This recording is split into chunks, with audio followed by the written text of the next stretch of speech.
Okay, everyone. Well, thank you so much for coming. We're here for the Bidders Conference or info session for the Adaptive Devices Training and Counseling RFP.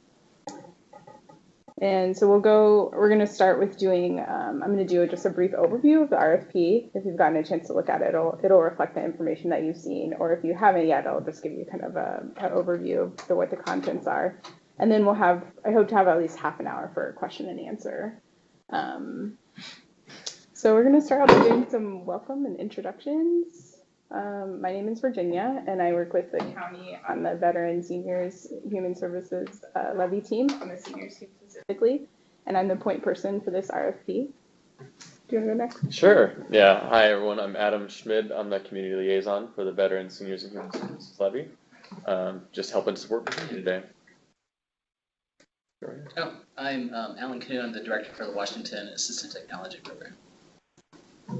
I'm Andrew Pedersen. I work for a company called Pacific Associates, and I work on some disability employment contracts through the WorkSource system. I'm Emily Data with Site Connection. I'm Bonnie Olson with Emerging Design. I'm one of the technical assistance providers. I'm Rachel Pendragon. I work for Nest, Northeast Seattle Together. Staff, you guys want to go ahead? Yeah, I'm Noah Kay. I support the Veteran Seniors and Human Services Levy evaluation. Hi, I'm Nikki. I'm another program specialist in Virginia's team. And I'm Tracy Adair, also with Virginia and Nikki on the Older Adults and Healthy. Carly Thompson, a community specialist. And we got a few people on the phone here. I see Brooke is on the phone. Brooke, do you mind introducing yourself? Sure, Brooke Knight, North Shore Senior Center. All right, thank you, Brooke. And we also have Kathy Matrone. Kathy, would you mind introducing yourself? Maybe it's Catherine. I'm sorry, I can't get the thing to work. Yes, I'm Kathy Matrone, Director of the Center for Continuing Education and Rehab at the University of Washington. Thank you, Kathy. And we also have Mel on the phone. Mel, would you mind introducing yourself? Hi, this is Mel Toy, Assistant Director of Northwest ADA Center in Mount Lake Terrace. Thanks, Mel. And we got a couple of guests. This one can be kind of challenging, so if you guys just want to jump in and introduce yourselves, that'd be great. Always a standoff. It may be that some people are sometimes when they're on the computer and phones, they come in as a guest. It looks like there's more people there. That's a good point. All right, well. Is there anyone else on the phone that hasn't introduced themselves yet that would like to? Hi, it's Catherine Barenti. Hi, Catherine. Catherine is another TA provider working with the levy. Great. Okay, thank you. What we're going to talk about in the overview today is a little bit of more background about the levy, an overview of this RFP and its contents, and also about the purpose of the RFP and how it got to be part of the levy. We're going to also talk about technical assistance. So I'm really glad that Catherine and Bonnie are here. We're going to go a little bit into Zoom Grants, which is the web-based application that hosts the RFP and where you'll be applying. And then we'll have time for question and answer at the end. So first, overview of the levy. VSHSL is what we call it for short. But it stands for Veteran Seniors and Human Services Levy. And it was passed by King County voters in 2017. It's a 6-year property tax levy, and it is raising almost, $55 to $65 million annually to fund services targeted at 3 specific groups: veterans, which also includes veterans and their families, so seniors who we're identifying as people 55 and older, as well as their caregivers, and vulnerable populations, which is kind of a general term for a lot of different groups that we're providing particular funding for. So it includes people like domestic violence survivors, immigrants and refugees, and other folks identified in the levy implementation plan.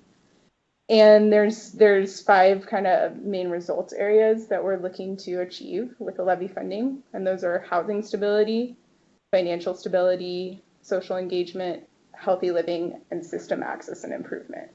So all of the different funding streams in the levy are supporting those outcomes, one of those 5 outcomes. Guiding principles of the levy. The guiding principle of the levy is to build and improve connections between people and communities and institutions. And the kind of theory is that people succeed and have better health and well-being when they feel a sense of belonging in their personal relationships and in their community connections. So that's kind of the guiding framework that we're using for the levy.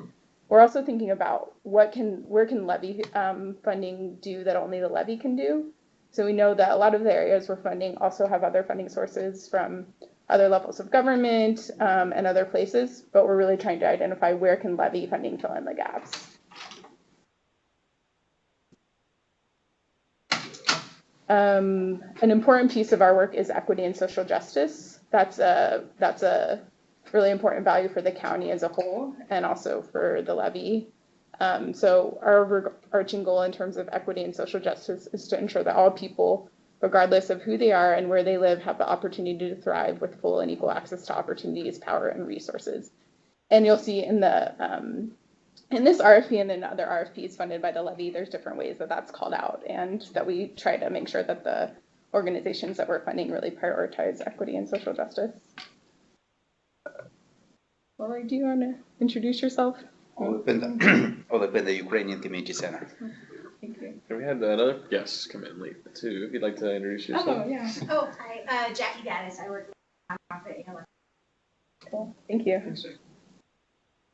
So this strategy for adaptive devices, training, and counseling, implementation plan of the levy is the 200-page document that lays out all the areas that we're investing our funding in under the levy. And this funding stream was in the housing stability results area. And the idea was that assistive technology can support the autonomy and general social connection of both people with disabilities and seniors. And it can help people remain in their homes and communities of choice. So that's where it's located in the levy, and that's kind of how we're framing it as a housing stability strategy. Additional community outreach also highlighted some other important points. So one thing that we heard is the term adaptive devices, which is what this funding stream is called in the levy, might actually be a little bit, have some different connotations than what we're going for. So assistive technology is kind of the broader term that people pointed us to. So in the RFP, we use those terms interchangeably. And we define assistive technology and adaptive devices as any tool that people with disabilities use to make tasks easier possible. So it's a pretty broad definition. We also heard that there are many different kinds of assistive technology, just so many different kinds, like different scales related to different disabilities and different uses. So that was something that we were trying to keep, not trying to restrict what that meant here. We heard there's not enough access to the technology itself or to training that helps people understand how to use technology, assistive technology. We also heard about assistive technology costs, that they can be, that while there's some devices that are relatively inexpensive and pretty readily available, there's other assistive technology that's extremely expensive, and that we could use this whole funding stream to buy a few pieces of assistive technology at that level. Another important point that people brought up is that it really varies what people's needs are around assistive technology, and that varies from person to person, and also for people with the same disability or condition. And finally, we heard that we need to consider additional barriers to access for some groups. So for example, people with limited English proficiency may have access to funding sources to purchase assistive technology, but just navigating the system for how they get those resources is really challenging. Or for people who may, because of their immigration status, not be eligible for health insurance. They're just automatically excluded from that resource. So the RFP content. So this RFP is to fund training and counseling programs that help low-income people with disabilities and or seniors who are defined as people 55 and older living in King County utilize or access assistive technology. Because of kind of what we heard about the potential cost of assistive technology, We are allowing for direct purchases of assistive technology, but we're limiting what they can be. So they're limited to direct purchase of technology for a loan closet or library, for demonstration or training purposes, and for individuals when it's a supplement or enhancement to the training or counseling program, and other resources to purchase the technology don't exist or are prohibitively difficult to access. One thing we wanted to call out is that structural home modifications, so things that like a ramp or grab bars installed in a home, are not eligible for funding under this RFP. The levy, as well as the county, invests in another program in the Department of Community and Human Services that provides these tools. And there is a link to that program in the RFP. So focus populations for this RFP are who these programs will be targeting is low-income people with disabilities and/or seniors who live in King County. The program's recognizing that caregivers may play an important role in helping people on a regular basis use technology. The programs can also serve these folks' caregivers. We're also going to prioritize funding programs that concentrate on serving people who've historically lacked equitable access to resources, supports, and opportunities related to assistive technology. So there's space in the application for you to identify, if you're going to be serving one of those populations, there's space for you to identify what those populations are and what barriers they faced.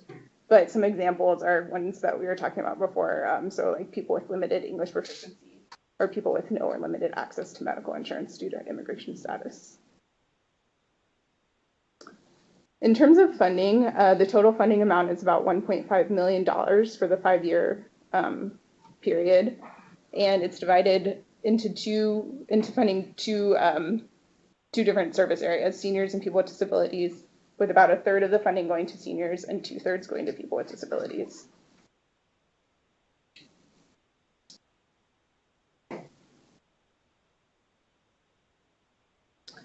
So as the RFP specifies, depending on who your program is going to be serving, you can apply to one or both of these funding areas. Between $25,000 and $50,000 of annual funding to serve seniors, and between $50,000 and $100,000 of annual funding to serve people with disabilities. And this is just a kind of a detailed look at the budget sheet. That's one of the things you have to submit as part of your application. So let me see if I can navigate the arrow over here. We're asking, because we're putting out this RFP now in April, and we expect the contracting to start in August. So we have we asked you to put your initial funding request for 2019 here, and then how much you expect to use annually for this program here. And we include an area for year 1, 2019, to put your any anticipated startup or ramp-up costs. We also divide these tabs into tabs for service for seniors and tabs for service for people with disabilities. So if you're applying for one or the other, you can just apply fill out the tabs that are applicable to your program. Or if you're applying for both, you have to fill out both sets of tabs. And just one more note about funding. We don't anticipate doing this as another RFP. This is 5 years of funding, but we do run on a biennial budget cycle with the county. So funding for years 21 through 23 will be contingent on the continuation of the budget, and then also just continued partnership and provision of the performance goals that we've agreed on collectively. Eligibility, this RFP is open to nonprofit organizations, community-based organizations, tribes and tribal organizations, and public or governmental agencies serving communities in King County.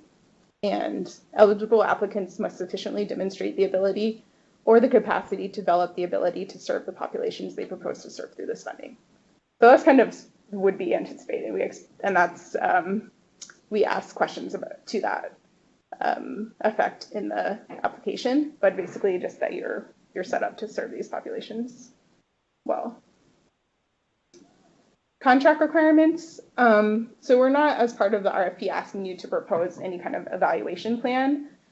We will once we decide who we're going to award with this funding, we're going to work collaboratively with you to develop evaluation plans. And Noah here is from the evaluation team, who will be an important part of that process. We do have in section B, C of the RFP some examples of the kind of core performance measures that we might be using.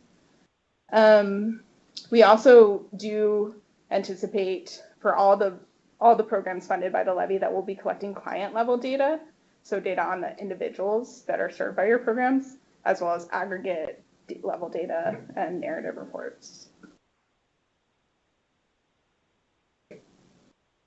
Rating criteria. So this is a really good tool to look at as you're completing the RFP application, to think about what will the review panel be looking at as they evaluate and score the applications. It's in pages 10 and 11 of the RFP. And this is what those 2 pages look like.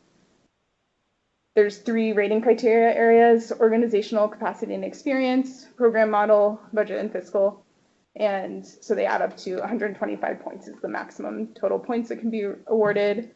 They align really closely with the narrative questions in the RFP. So it might be helpful to have those side by side as you're filling them out. And the review panel that we put together will score according to this criteria.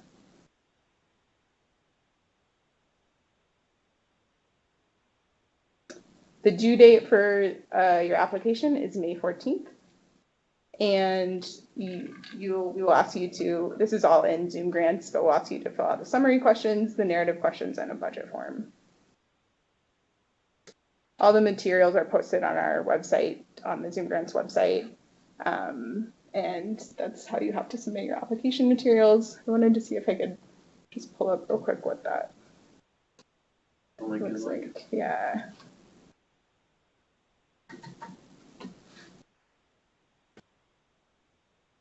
Yeah, this is what the Zoom Grants, King County Zoom Grants page looks like. So you have to create an account. Oh, thank you.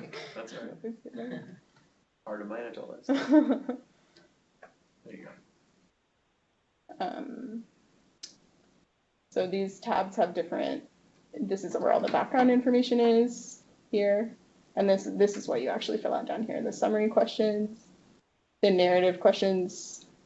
The narrative questions tab actually directs you to an attachment in the library that has a Word document with all the narrative questions. Same for the budget, directs you to a Excel budget sheet in the library. And yeah, those are the 2 required documents in addition to these 2 summary question forms. And then here in the you can click these tabs for additional information. The library has all the attachments for the RFP. And also, if you want to see other RFPs that are currently open under King County, you can go here.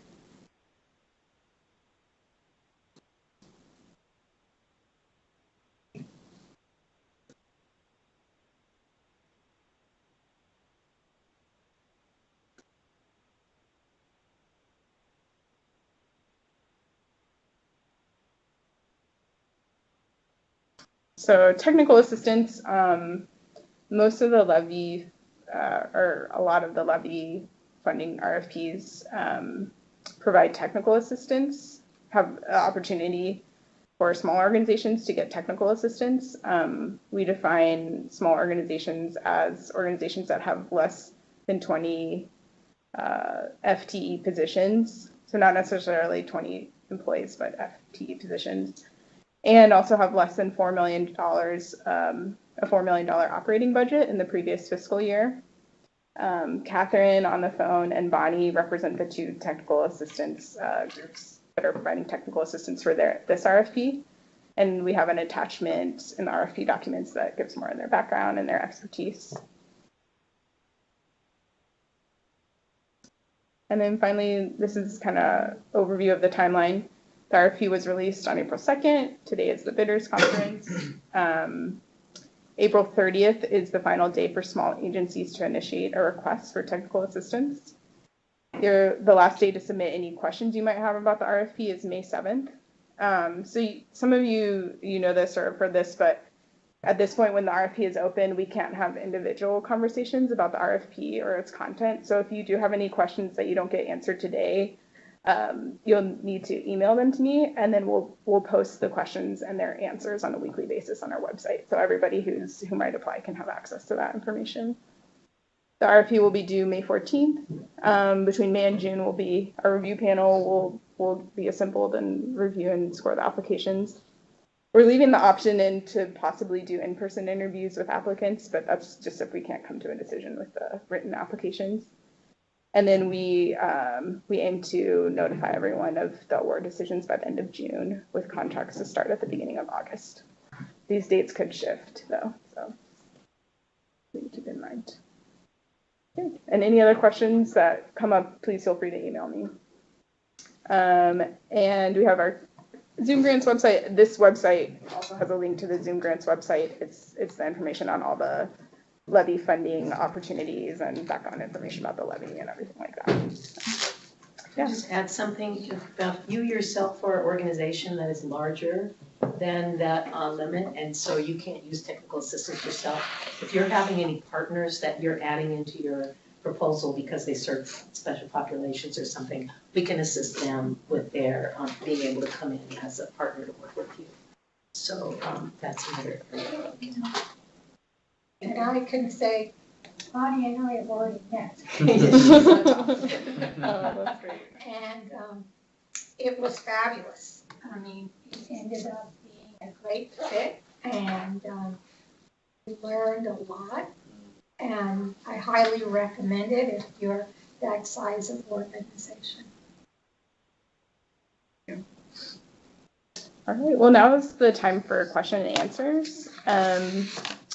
So before we open the floor up to questions, we did get a few questions via email already. So I wanted to read those and read the answers that we have to those questions. And then you all please, just raise your hand if you have a question. So one question we got was, do we have to have already in place outreach initiatives to disconnected populations, or can that be part of our RFP? So our answer is no, you don't have to have those initiatives already in place. These can be a new part of the program you're proposing. Regarding current operating budget by line item or total. So this was your question, Emily. Are you referring to the summary question that asks about budget? Yeah. So we were. There's so much space there. I'm going, but I just have one number. Oh yeah. Am I supposed to do each line item? That we're referring to the total budget number. So there's in the summary questions, the initial questions, there's a question that asks about budget. If you all haven't, I know you've gone deep into the RFP. So, but for anyone who hasn't seen that yet, there's part of the summary questions ask just your organization's budget for the prior fiscal year. And we're talking about overall budget.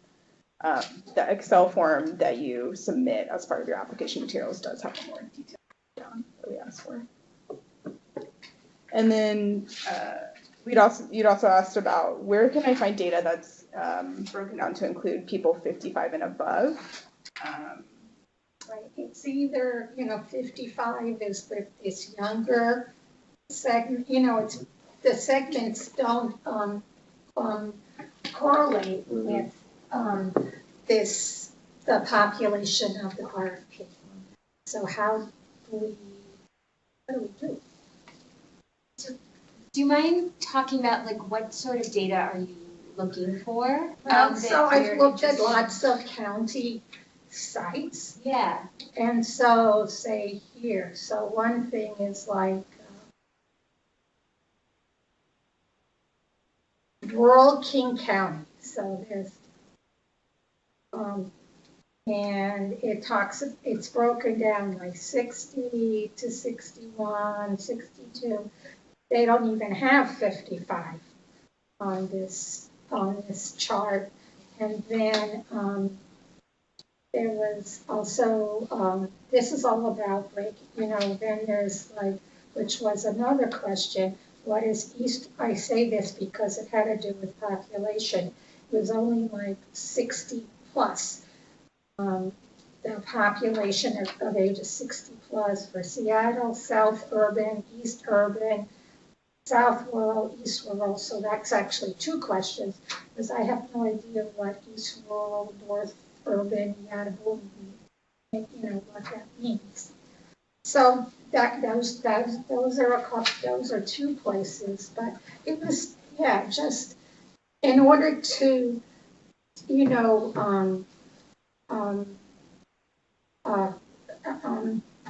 add power to our RFP, I want to show, well, there's this amount of seniors 55 and above living in such and such area. And so we would then identify an initiative to work, concentrate in that area. For instance, that's just one example, but nothing seems to, start at 55. It was everything, 55 was part of 50 to 55, or I'm just throwing that out there. So I need not the breakouts didn't correlate with the RFP. I can put together, I think this would, Virginia, tell me if this would work with the type of question response. So population, the state has really great information on. And so what I'm thinking, if they already have a good document, that maybe we can link to that. I've looked at those sites a lot. So it has by county. Yeah, Office of Financial Management is really great population data. They're who we look to for all of our population data in the county. So I can, and say that one more time. Are they current? They do a whole range. They are both current and they make projections into the future. So I can look and see if there's a easy resource to direct people to, and if not, I could probably pull together a simplified table. Yeah. Okay. That sounds great. That would be great. And so is it? It's both by age, older adults 55 and over, and geography. Is that? Well, this is just because I did all this digging, and so then I found something, and the county was broken up in geographical regions with identifiers I wasn't familiar with, so I didn't know what South Rural was, like what communities, what towns, cities, East Rural, South Urban, East Urban. What is that? Yeah, it sort of needs a map to go along with that, right? We'd sort of want a map to go along with that. Okay. Right. I think we have some. That would help all of us in going, isolating areas that we might want to concentrate on. Yeah, between the state data and public health also has some really good data, and we could put some links to direct people to. Thank you. Yeah. So in addition to posting the recording of this whole conference after it's over, we'll also do a write-up of the questions that people ask and the answers. So we can put that information in there. Great, so we'd like to open the floor. Do other folks have questions? Also, if you're on the Skype call, you can type a message or you can just speak and we'll try. I just want to make sure, I know that you do have, we really want to answer your question, but I just want to make sure that maybe some other people will have a chance to go first. If anyone has. Yeah, I have a question. For a limited English-speaking population, majority those who are 55 plus seniors, they are also disabled. To which category should we put them in? To disabled or to seniors? Yes, that's a good question. If they fit under the definition of either category, you can decide. So it depends on which funding level, which funding stream you want to apply to. So we can't do both.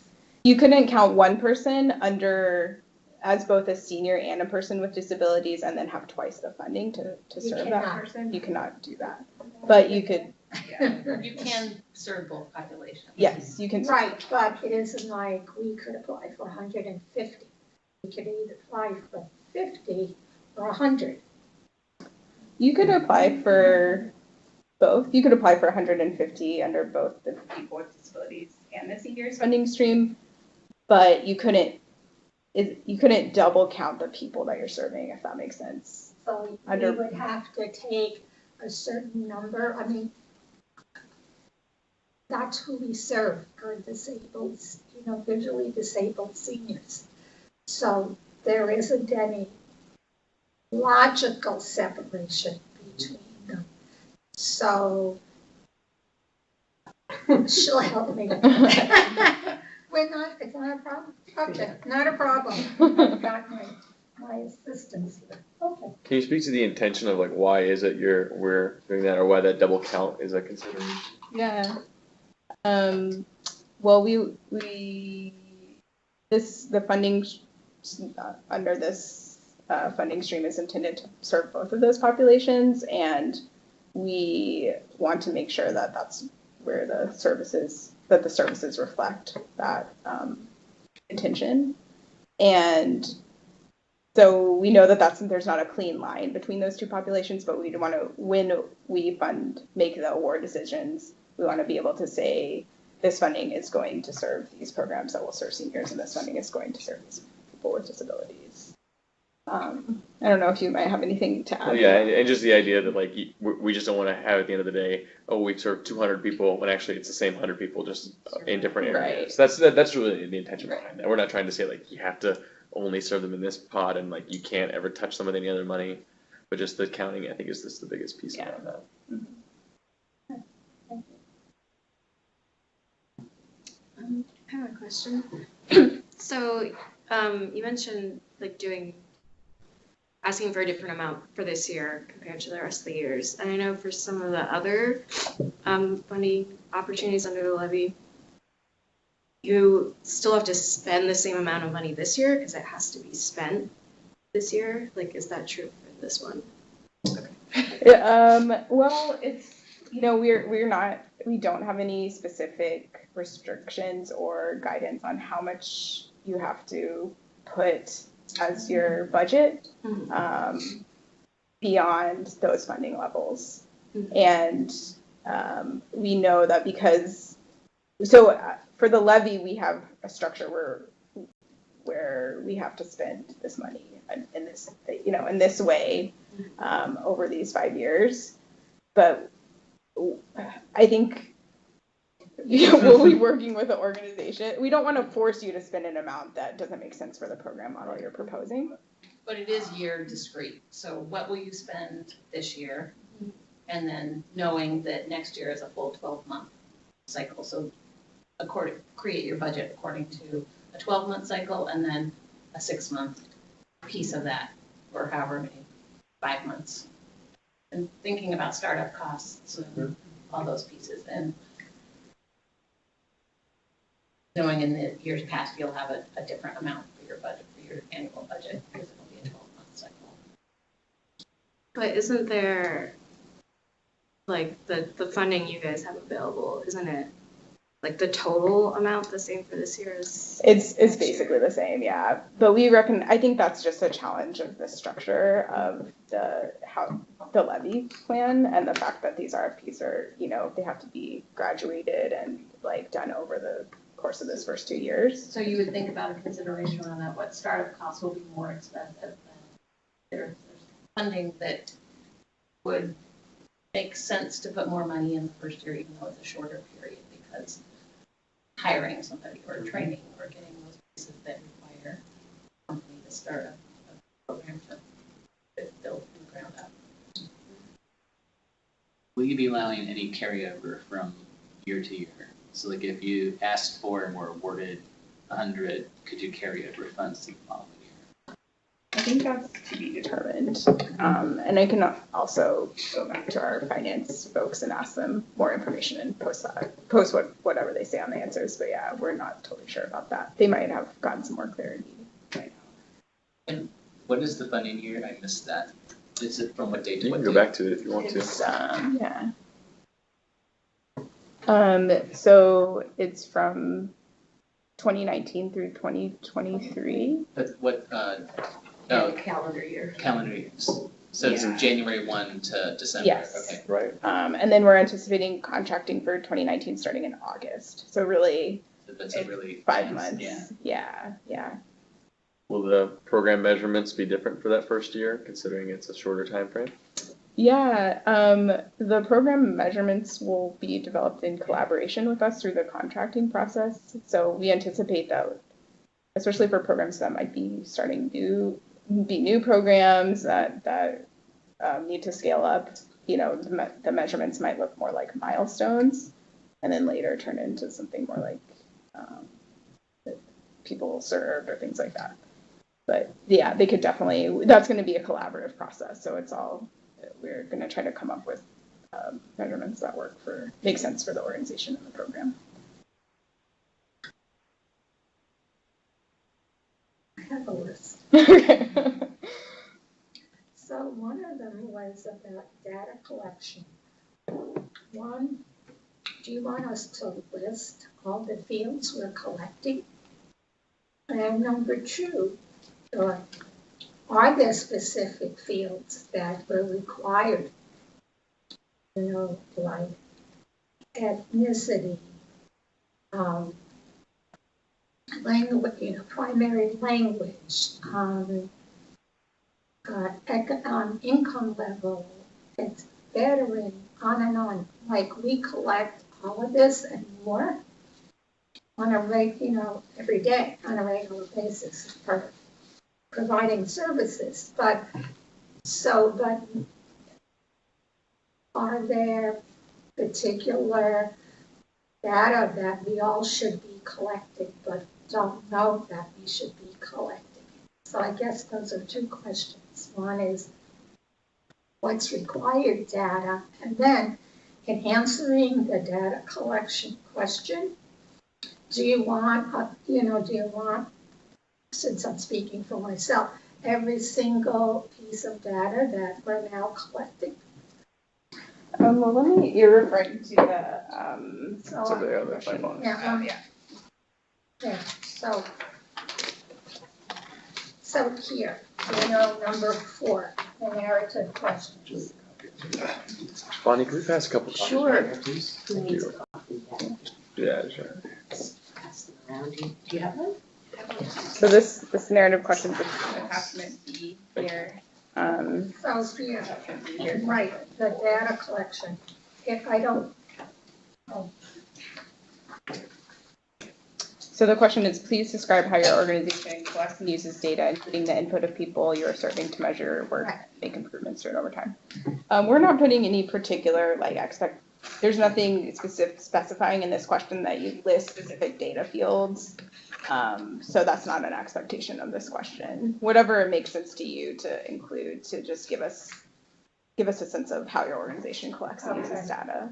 And also, I think you can refer to what will the raters be looking at if there's an issue around data measurement, and if it doesn't say lists 20 questions, then I would say it's not being measured by the review panel. So maybe you should focus your efforts based around that as well. Yeah. absolutely. Okay, let me finish answering the question. And then, Your other question. sorry, go ahead. Oh, go ahead. Yeah. well, did you have another question about what data you'll be expected to collect if you're awarded on individuals? Yeah.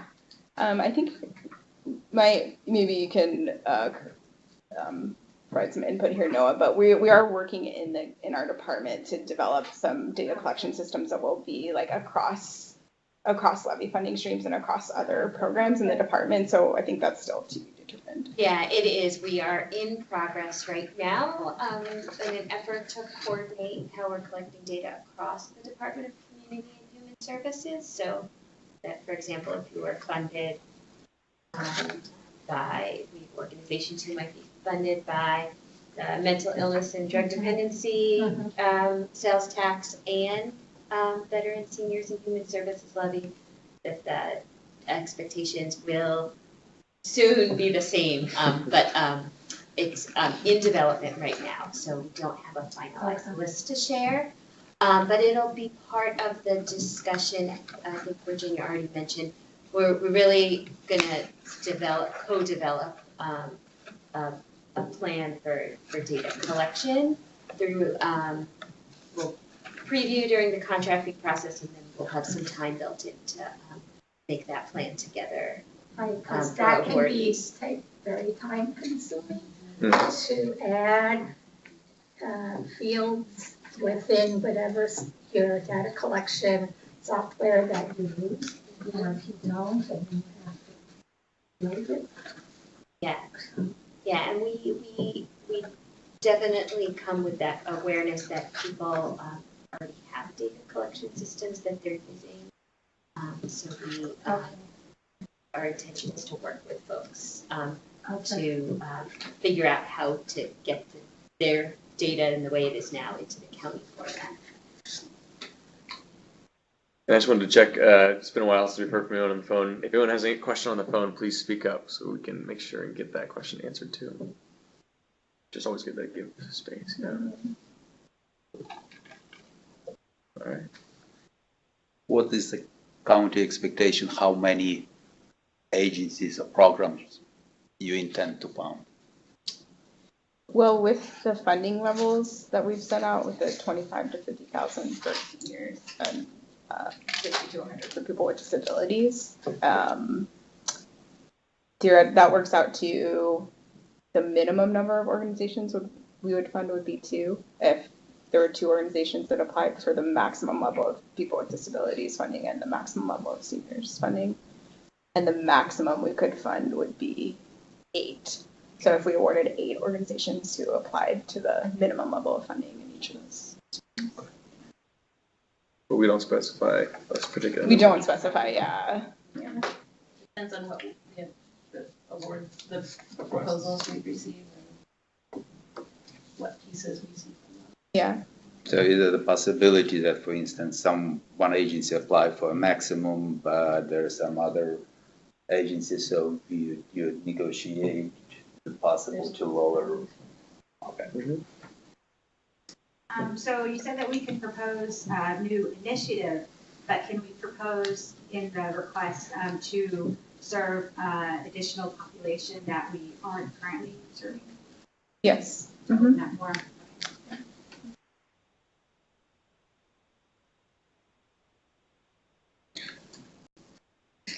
I just come to the questions. Huh? I just want to be the one who asking questions all the time. I'll shut up. So, another question. So this is for the adaptive devices training and counseling. And again, a lot of we work with former Ukrainian, Iraqis, Somalis, those who came, for many of those from the post-traumatic stress syndrome. So would this type of counseling consider as a allowable activity? Well, we do use this, I think the term counseling, it can throw people off. By training and counseling, we mean like education, but it does have to be education in service of supporting people's greater access to assistive technology. So if you could make an argument, that the kind of training they're doing does that, then it would be eligible. But yeah, that is the focus. Training and counseling education that supports people's greater access to assistive technology. So building on what he said, so we do a lot of adjustment counseling as the first step. And then once they've gotten over the hurdle of adjusting to life with impairments, then they're in the mental state to be introduced to adaptive aids. Is that kind of correlation permissible? Yeah, I think if you make a case in your application that this is a necessary step to get people access to assistive technology, then yes, you're making a direct connection there. Yay.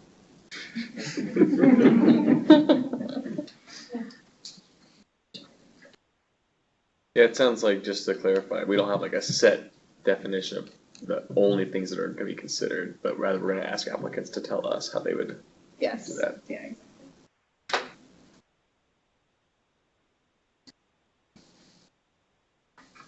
So in the program model, is there like a preferred format? Because it lists all these questions, or, you know, I shouldn't say questions, well, yeah, some are questions, but content, you know, required content, so like. I'm talking about the narrative questions here, this program model, question 6, yeah. So, you know, program structure, activities, program goal, are we supposed to do a sort of like an outline? So first we write about program structure and activities, boom, boom, boom. Then we do program goals, boom, boom, boom. Then we do meetings that are, or is this all incorporated in one narrative? It's up to you. Like a writing. Yeah. It's up to you, however it makes sense for you to present the information. As long as that information is included. Yes. Then it doesn't matter. Yeah, and like Adam said about the other question, looking at the rating criteria to see what the review panel will be evaluating your answers on may be a good way for you to make sure you're including all that information. This is a lot of points. Yeah. I'm not with it. Isn't that a 5-pointer? Yeah, it's a way to pack multiple questions into one. Oh yeah, the points, yeah. And just one more thing, and actually I have no other questions.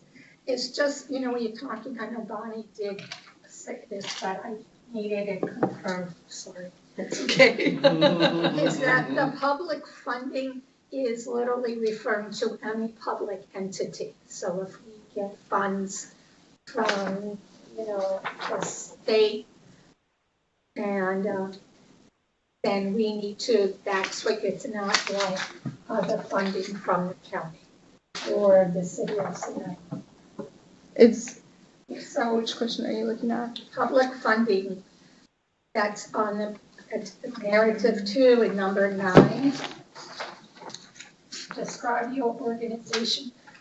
You need experience contracting, managing, or accounting for public funds. You have experience contracting, managing. Describe how you intend to manage public funds. Should you be awarded this money? So we need to describe any other public funding that we get that has any relationship to the RFP, or even if it doesn't, you still, I need guidance. This is just to say, are you financially sound and do you have experience working with government contracts? Okay, yes. I know we did, but it was the one thing where I know she said that. I told you I was going. That's fine. I had to go there. It's only one. I think I do want to go back to the question that you had about this funding for the 2019 versus for later years. I mean, that is just such a truncated period in 2019 compared to, I think I just want to go back and talk to people in our finance department to see if they have any other guidance around that, like if potentially you could apply for a lower number of funding this for 2019, since you may not be able to use the full funding amount. So we'll look into that and we'll post the answers on our big here. This version of the seniors budget, that has it been updated to include all the asterisks on it? Because the copy that I downloaded, which was on the very first hour that I got it, 10 minutes, didn't have the other 2 asterisks. It just had one about operating costs, that didn't have about admin or startup. You're saying my definition. Yeah, so I'm missing the asterisks. Oh, that's weird. So my question is, so if I went now, I didn't look, honestly. You know, I think it looks like you have a printing issue because it's not printing this column either. So I think it didn't print out those. Yeah. Okay, thank you. Any other questions? Yeah, so I think one of the slides you were talking about, it's limited to, I'm thinking more on the like loan offer side, or just the demo, be able to provide devices just for demo. So it's really hard for our organization to lead out because I think the disabilities have to be low income disabilities, or that. Okay, so so we serve, people. I don't think we have a good system of differentiating between what's low income and what's not, because it gives me help. So, so can we still use, like, if we have just a demo center, can that still be used for people outside of who are requesting, or as long as priority is kept to what the request we're making? That's a great question. I think we wouldn't want to put a barrier, that to that you have to only serve loan with this device. Don't talk to them. Yeah, but let me put it in writing more in the FAQ in a little more detail to just like have some more clear guidelines around that. Okay. Yeah. Is low income defined? It's not defined. Yeah. It's not defined. It's not defined. So there's a question in the narrative questions. Question 7, population served, that ask as part of the question for you to explain how your program will focus on serving people who are low income, but we leave it open for you to define low income and. We don't need to use the federal poverty guidelines. No, you can if that's how you measure. Oh, so then, like, if a certain disability requires this much money to, survive, you have the quality of life, then that even if they bring in more money, then it's okay. Yeah, I think Noah, when we were talking about it earlier, you had a way of putting it that was helpful. Would you mind, like?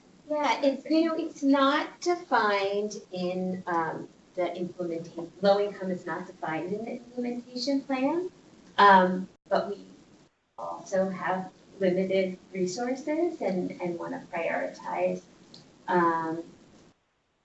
meeting the needs of individuals who have the access.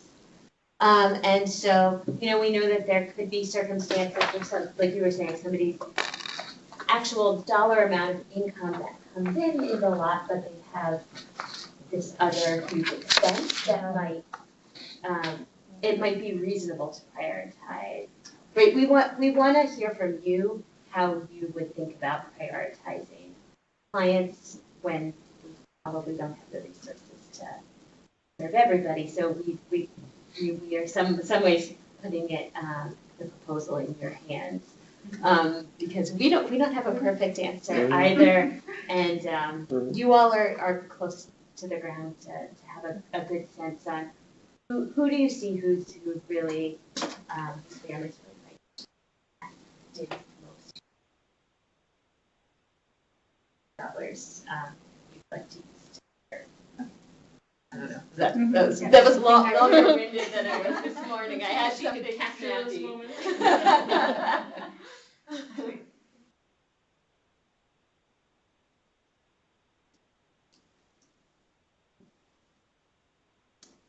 Well, do we need to stay on the line till 3, right? We don't need to. We can certainly hang out. We can dismiss everyone if they'd like to go, but we'll be around until at least 3. Is this available in electronic format? Yes, Okay. on the Zoom Grants website. It is. Okay, yes, it's up there. Yeah. I didn't see this document. Yeah. If you go to the library tab, it has all the documents. And then we send responses to questions that were answered here, right? After. Yes, yeah. We will, we'll post the questions from today and the answers on Zoom Grants as well in that same tab, the library tab. And we'll also post the link to the recording of today. And did you explain, like, if people have questions, how do they contact you directly, or is it through Zoom Grants? Because it's been different with different RFPs. You can do either. So there's a tab in Zoom Grants that I think it's called Contact Admin, and it just automatically opens up your email program and generates an email to me So you can either do it that way, or you can send an email to me directly from your email program.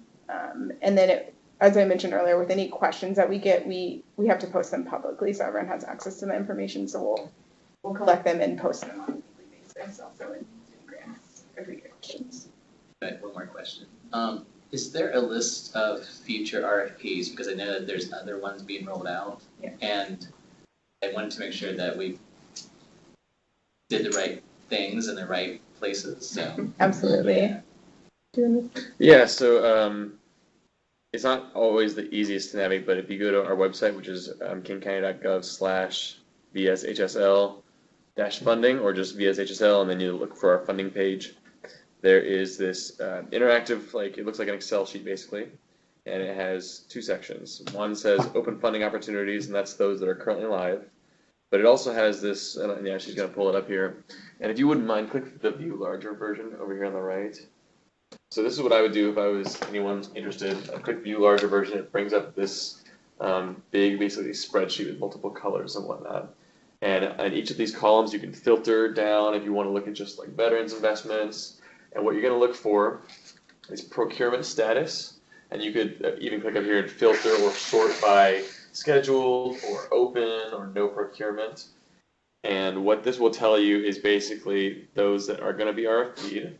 And then as you keep going further to the right, you'll see more information about what quarter is it projected to be procured in. Is there a community planning session that's going to be happening there that we've already scheduled or not? And then if you subscribe, if you leave us your email, or if you've already given us your email, every RFP we're going to procure, we'll go through that email blast, and a lot of them will have a community planning session ahead of time. So yeah, again, I would go to the funding website. You can even like save this and start if you want to, and it'll regularly auto update when we update it. But there's this planned procurement column that I think is really helpful. I've like oftentimes when people call me, I'll just sort by this, and I'll look at the 2019 or 2020 procurements, and that gives me at least an indication of the timeline when I think something's going to come out. You can also sort by like if you know population you want to serve, or investment area. If you want to look at all the healthy living investments, for example, this table I think allows it as well. And this reflects what we currently have in our heads. So just kind of a way to share that. So kingcounty.gov/VSHSL-funding. And use Chrome if you can. Yes, Chrome browser is the best for it. Yeah. And we will be, this is, like Adam said, this is current best knowledge that we have, and we'll be updating. As soon as we know more details, we update it here. And that being said, for those that did come in late, if you wouldn't mind making sure and dropping us your information on the sign-in sheet over here. Again, that just helps us to make sure we're communicating to the right person, the right contact. So. Any last questions? You got 2 minutes. Anyone on the phone have any questions?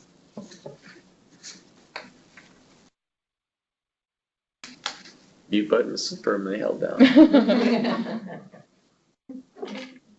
Okay, well, yeah, feel free to reach out if any other questions do come up, and thank you so much for coming. Thank you. Thanks, guys.